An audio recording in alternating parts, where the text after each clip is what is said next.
I was, working on deals before they hit the Wall Street Journal and products that have changed the way that we do business, travel, leisure, Airbnb, Uber, Apple, right? Never once did I give a single dollar in that role to a Black-owned business, nor had I ever worked on a deal team. So folks structuring these deals and being the masterminds behind how they're structured with another Black woman. So I saw it as my responsibility to take this world-class knowledge to streets. That includes the streets of Nairobi, Kenya. It includes the streets of Huntsville, Alabama, and everywhere in between.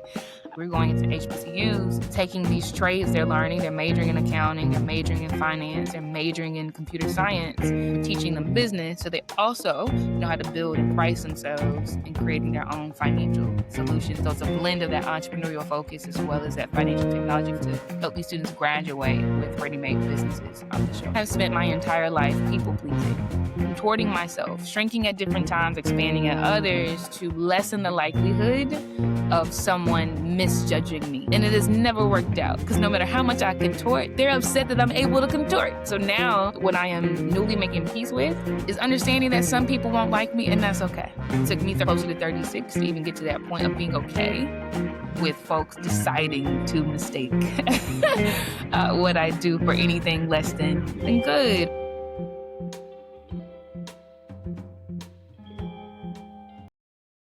Casey, thank you so much for being here. I am absolutely thrilled to have you here on the Hughes in Business podcast. Welcome.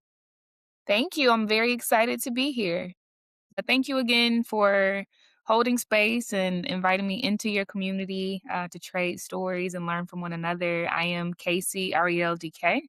I am the founder and CEO of Blaze Group, where Blaze means building leaders and accepting zero excuses.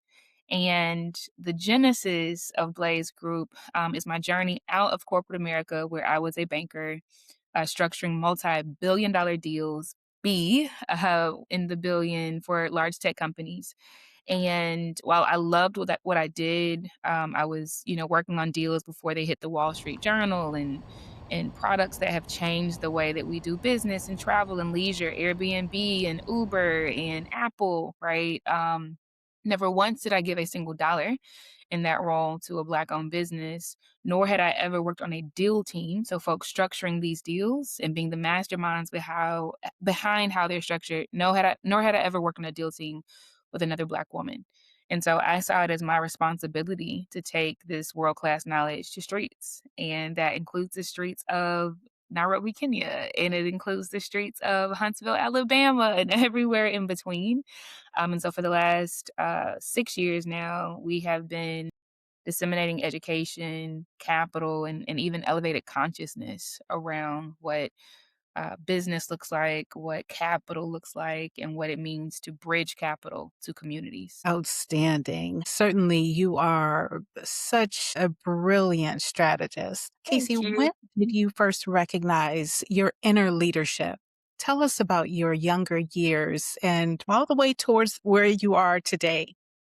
Yeah, thank you for that question. I'll say I recognize the embodiment of it. And so I'm not going to say I called it leadership at that time, but I recognize the embodiment of it on the playground.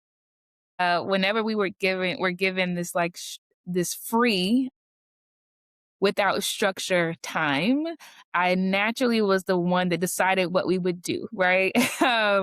Whether it was putting sand in a bowl and breaking off yellow leaves to call it cheese grits, or whether it was going to solve a problem or bail somebody out that was in a bind.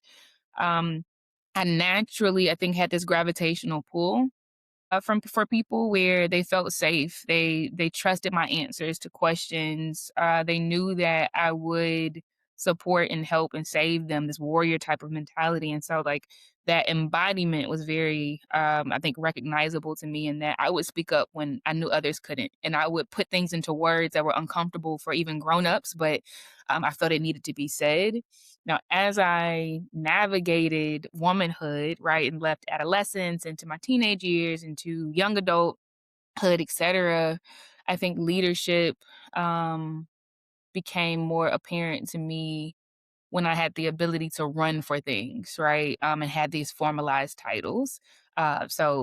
Student body president, or, in the workforce, being on these task force and leading charges around diversity and inclusion and giving names to the experiences we feel, even if it's like joining as an intern and having to go home and study the movies that our white male counterparts watch that we didn't because we were watching Love and Basketball or the BET Awards, right? Like I went for titles that gave me agency and authority and platform to speak. And I think, and I never thought about this until now, but naming Blaze with an acronym that means building leaders and accepting zero excuses, I think it just became a natural part of my identity. And I see it as my duty to cultivate the leaders that come behind me, because there's an African proverb that says, "Blessed is he who plants trees whose shade he may never sit under." And I know that at this stage of womanhood for me in my life, it is about planting trees that I won't see fully mature, but I know for a fact others will sit under it as shade. Yes, and what I love about your journey that, I'm familiar with so far is you absolutely have a passion for those right next to you, but you've got such a fierce global heart. Can you tell us a little bit more about how that matured, how you evolved to have such a global vision? Yeah, thank you for that question.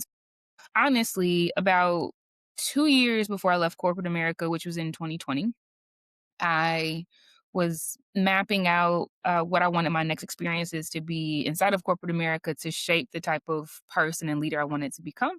And being a global leader at 28 years old was something that I absolutely knew I wanted to do. And so I went to my manager and I said, my next two roles have to either be an international assignment where I leave this country and I work for another team in another country. So I start shaping and developing my ability to influence, public or global deals, right? Across different municipalities or across different currencies, or I need to go into more of a sales role because I knew I wanted to be a CEO as well. And so I need to learn not how to just structure the products, right? But how to move people and how to influence that and all of these things.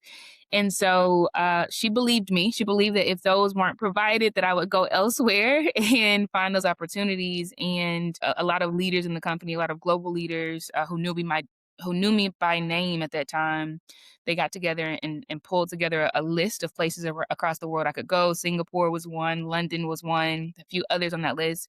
And I decided London would be that next step because it had very rigorous deals that were happening. And I was slated to start that role April 2020. March 2020, the world halted and we were sheltering in place.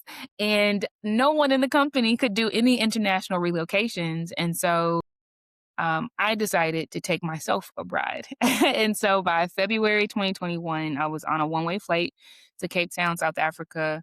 And I said I would just go there for a year and just see what would happen. I had quit corporate at this point. I knew that I wanted to bridge capital, community, a mentorship to the African diaspora across the world. And that first year went so well that I decided to stay on the continent. And when one of my consulting clients said, "Casey, we want to renew with you," I said, "On one condition, on the condition that you get me with the government a multi-year residency visa." And they said, "Done." Right. And so within 30 days, I had a residency visa for Nairobi, Kenya. And I moved to Nairobi, Kenya, and I stayed there a few more years. So again, it's this thing that evolved, but it started honestly from the inside of me, and that I believe we're all born with a knowing of what we are meant to do, right? So kids reveal to their parents that they can sing.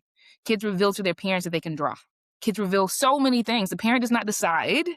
It's on the inside. And so it's just been these internal whispers and me giving shape and form by language, right, to them has allowed me to progress along that, I think, purposeful path for myself. I think I may have come across your information maybe 2021, I wanna say, and, you were still in South Africa. Tell me a little bit, about some big differences you noticed doing business in corporate America versus doing business corporate South Africa. I also want to hear some of your highlights of doing business in South Africa. Absolutely. So, one big difference is the speed of life, I would say, in the West, right, the Western hemisphere of the globe.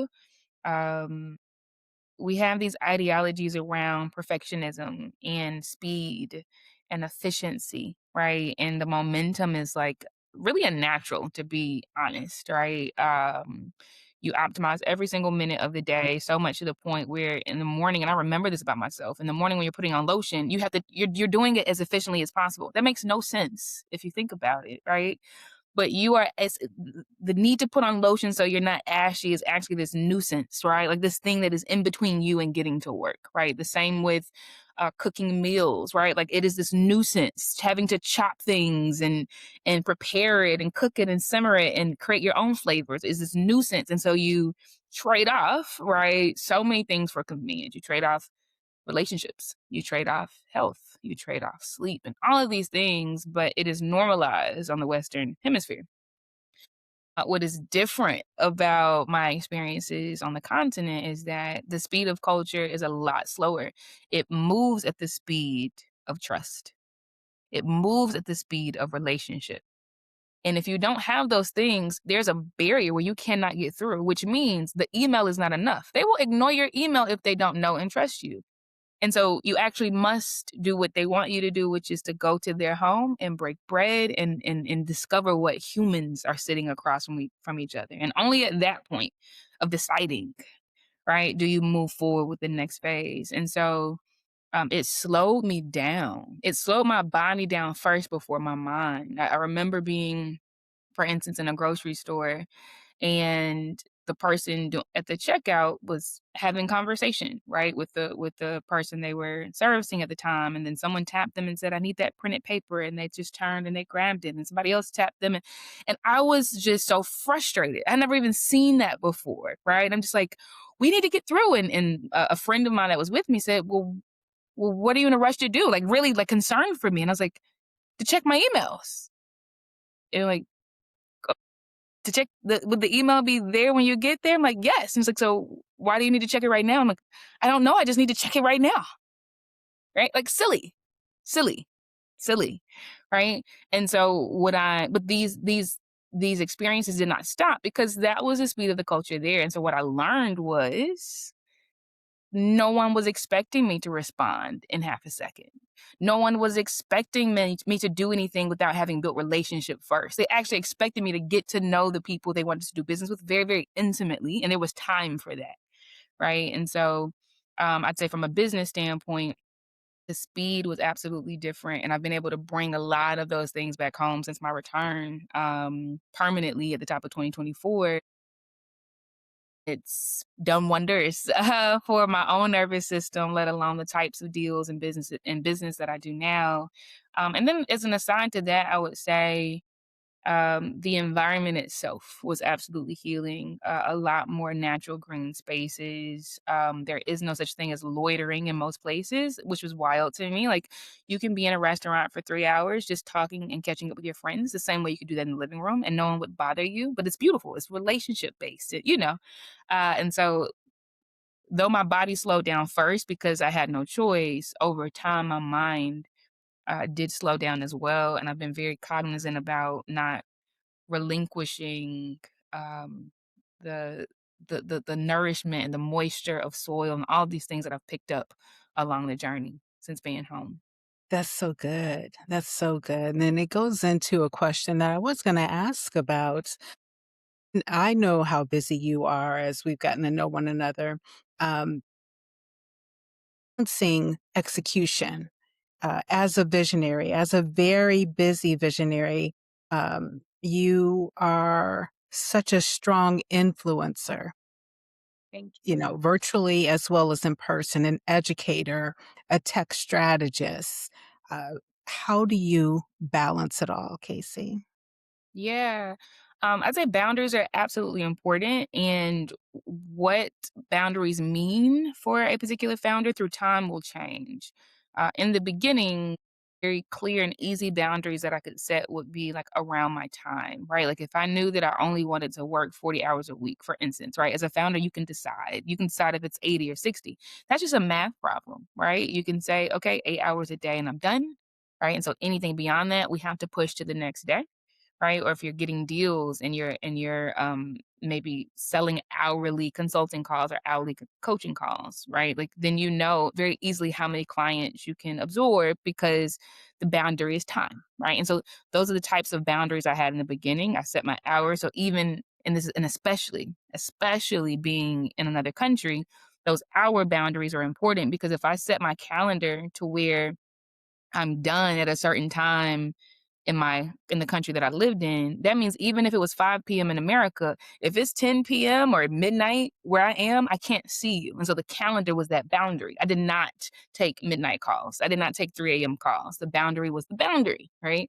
Now, through time, the definition of boundary has evolved. And again, as you learn more, as you do more, as you build intuition, these things will come from the inside out, but a boundary today is, the type of client I'll work with, right? And that one, in the beginning, it feels pretty tough because you're like, "I don't wanna turn away business," or, "I don't wanna be mean," or, "I don't wanna" but as you go along the journey, you understand that not every client is the one you're supposed to touch necessarily. I'll give a very real one, which was, I think, one of the toughest ones to accept for myself, right? I know how to create systems, like countrywide systems, global systems. I know how to create financial products that can be sold around several countries at a time. And that's very, very different from helping to create a budget for a individual. Systems versus individual, right?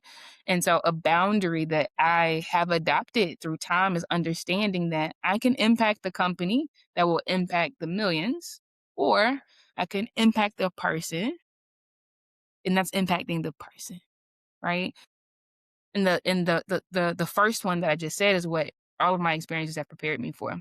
And so my clients today, one is Alabama A&M University. That is an HBCU, right? And every year, thousands of students are gonna come in, and every year, thousands of students will graduate, and so the program that I'm running there, which every single semester, we have a semester-long program, that is what I'm supposed to do, and so, yes, you will have dozens of students that create that budget, right? But that individual is not my client, it's the university, and there's so many examples like that, and so boundaries will become many different things, but it is important to set those boundaries so that you are not exhausting yourself and pouring from an empty cup.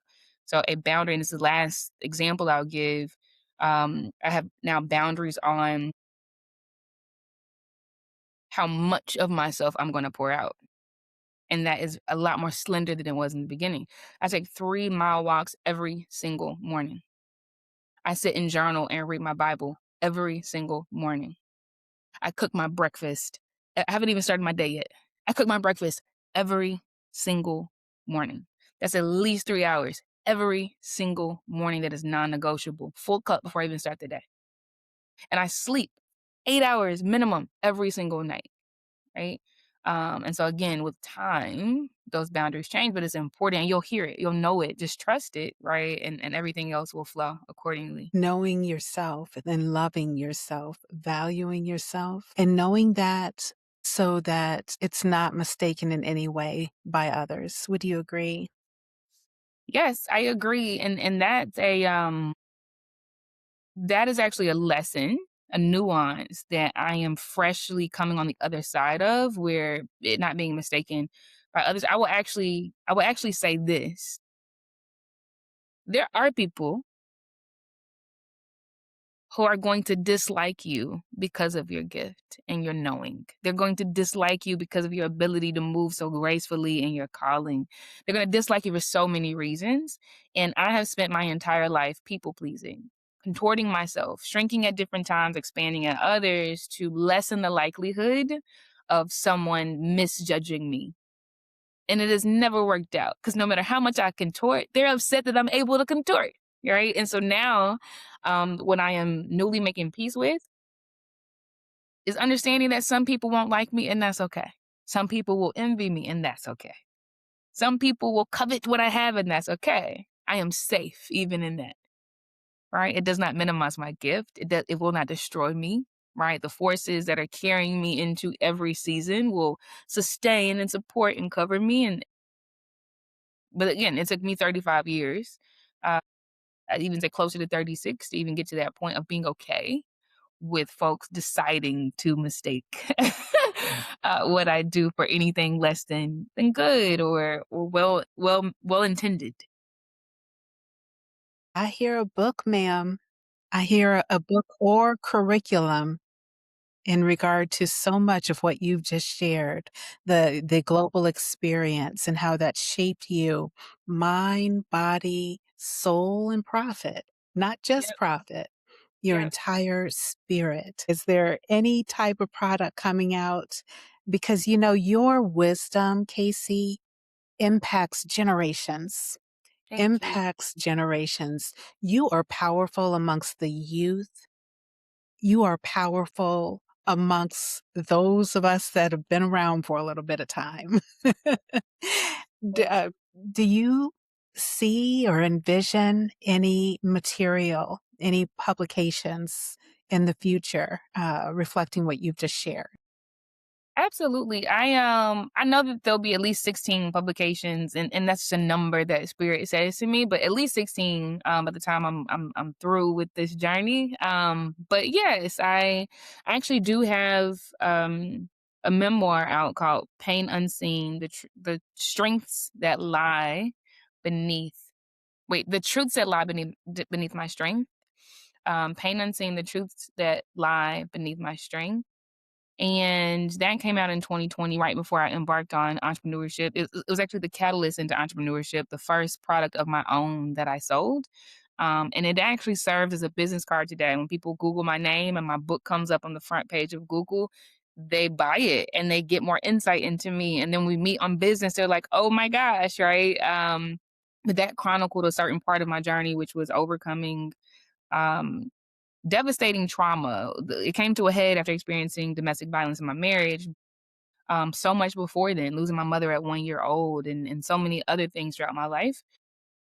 In 2025, December of 2025, I actually published this 4-volume curriculum series, 1,600 pages in total, 400 pages per volume, but that is curriculum around developing digital banking products. Much of the work that I'm doing at HBCUs, it anchors on this, and this is the work that I had done across the globe. But again, that's a distinction between, do I do the budget for the person because I want people to know that I do care, or do I develop these systems that I was sent here to do, right? And so that 4-volume work is reflective of that. But so many more books that I've already started writing, but that will come out. Like I am absolutely a writer, and I look forward to at the right times, just birthing those and just leaving behind whatever seeds I can.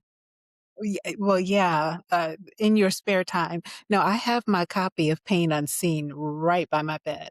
Oh man, And it's an incredible read, and you thank are you. so eloquently transparent in it. It just I had to take it chapter by chapter by chapter, and you cannot help but absolutely appreciate your heart, your journey after reading that book, and thank you for updating me.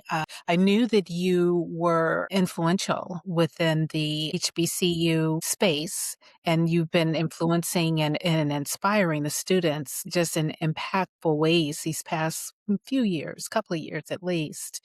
But I was not aware of the 400-page volumes. I'm going to have to catch up on that and get my copies somehow. It's very technical, so it's really no pressure on that piece. I'll make sure that some of the other ones are more entrepreneurial or lifestyle in nature, but that one is really meant for like banking organizations and financial technology organizations to be able to take to build things, massive global products that actually work. And so, but again, right, like it is that surrendering to a very different client set, knowing that that is absolutely what I'm supposed to do because if I don't, who will, right? So yeah, no pressure on like those technical things. It'll be a balance that's trickled out over time.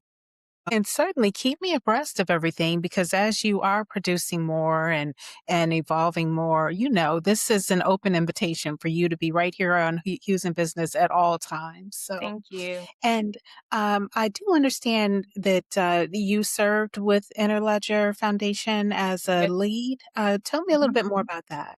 Yes. So, um, to ground listeners in what financial technology is, if you think about what PayPal is, right? Financial instrument, but it's technologically driven. PayPal does not have a branch that you can ever go to, right? And no one has ever heard of it having a branch, yet so many people use it, right? I think the latest data is like 1 in 3 Americans, right? American adults are familiar with and use PayPal. Similar, you folks might see Affirm or Klarna when they check out for a shirt that they like, and it says, "Do you wanna break this down into 4 easy payments of $2.99?" Right? Again, we don't see a Klarna branch, we do not see an Affirm branch. We didn't apply for a credit card with Klarna or Affirm, but they will extend credit to us. Once again, that is financial technology, and there's so many other examples of that, Chime being another where you can open a bank account, they do not have a branch, right? So financial technology is very, very quickly, even as very, very quietly, coming in and replacing the need for traditional banks, where many of us remember needing to go to a branch to open a bank account, needing to sign the back of a physical check to deposit our cash, and all of these things.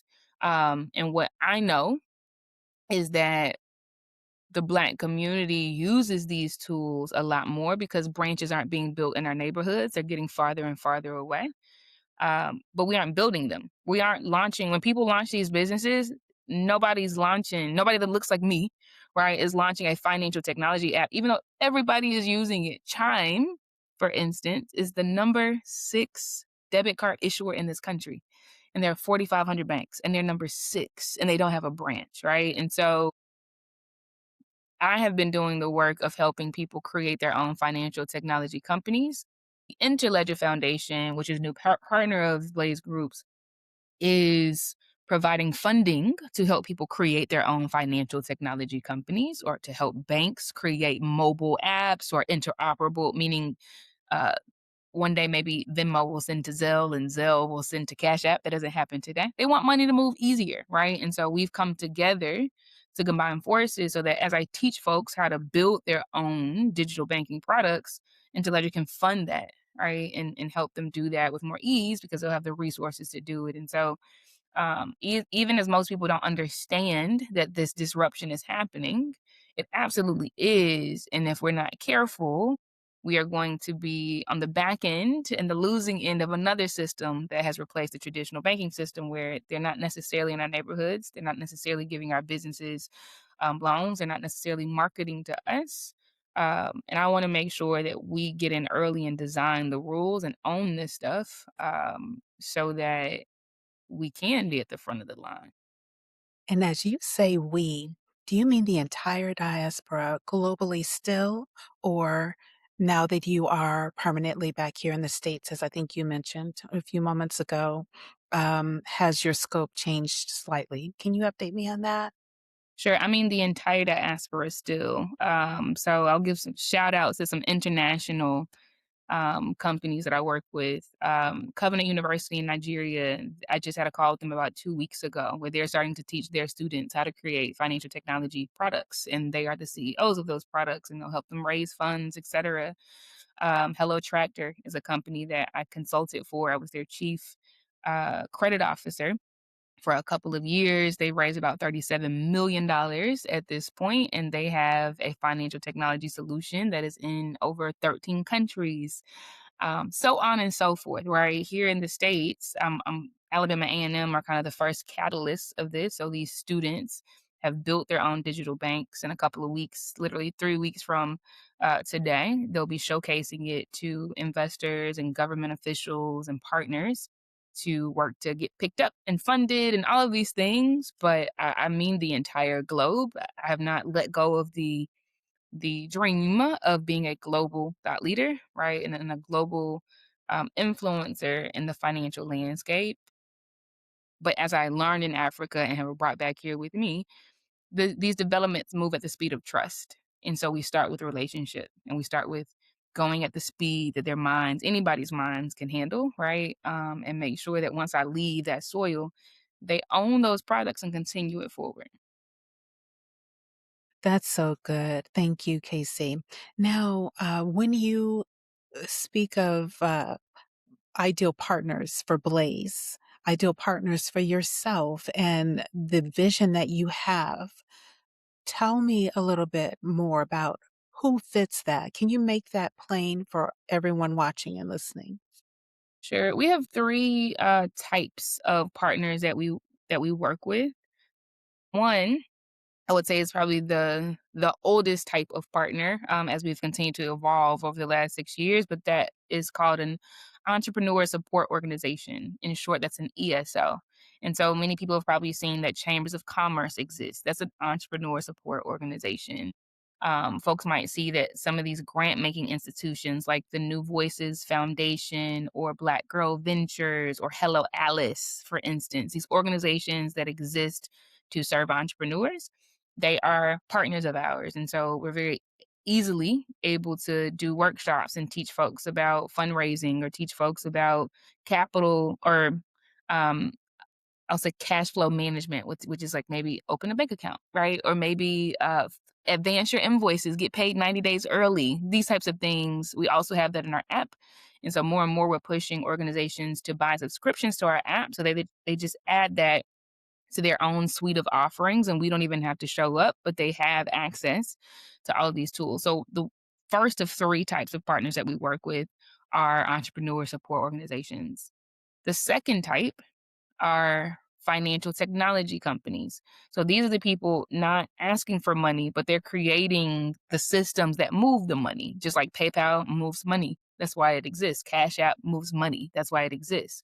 We are making sure that Black owned businesses across the world, minority, I use that word lightly because globally, like we're not minorities, but those who have been disenfranchised or marginalized in these financial systems, we work with them to help them build their products and make sure it works, not by raising capital alone, but because you make revenue and it sustains itself. Like a bank has to make revenue or it does not exist in a couple of years, right? And so entrepreneur support organizations teach people how to access and manage their money, financial technology companies to teach them how to what we call commercialize their ideas, bring them to market and actually make revenue so it sustains and grows just like a Chime has grown or PayPal has grown.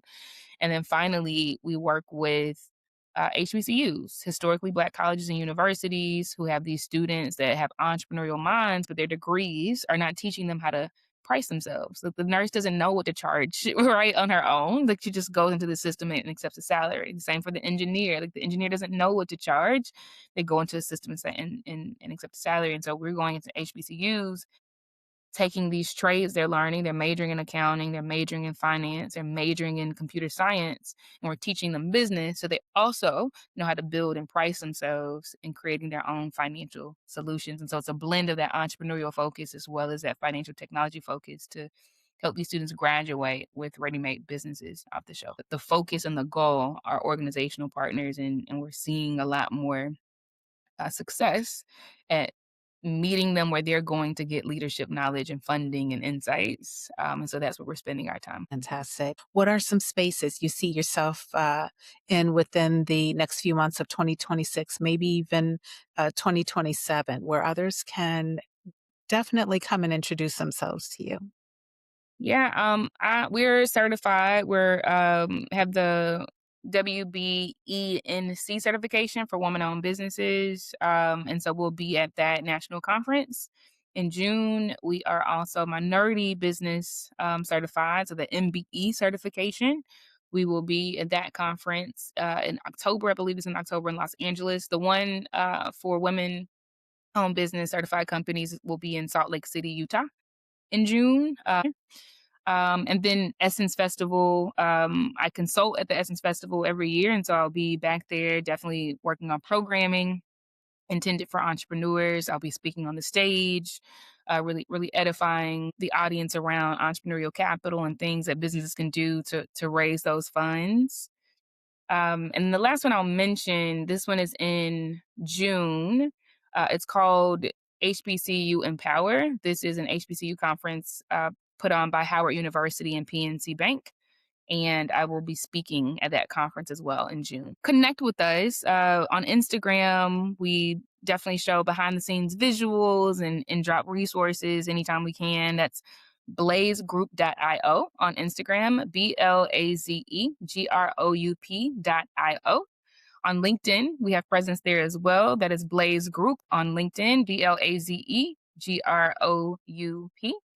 And if you are an entrepreneur looking to strengthen your strategy, right, and how you price yourself, or looking to understand what banking products you can use, or want our help in raising funds on Kiva, just download our app. It's called Blaze Studio on Android and iOS, Blaze Studio. And you can get access to pitch deck templates, budgeting templates, so many things. You can get templates for doing performance reviews with your contractors or your employees. But I'd say that's a great resource for folks as well. Fantastic. Casey Ariel, superstar in my book. And I'm so very, very pleased for your time today. Thank you, ma'am. I look forward to our next time right here on Houston Business. Thank you so much for holding space. God bless you. Thank you, ma'am.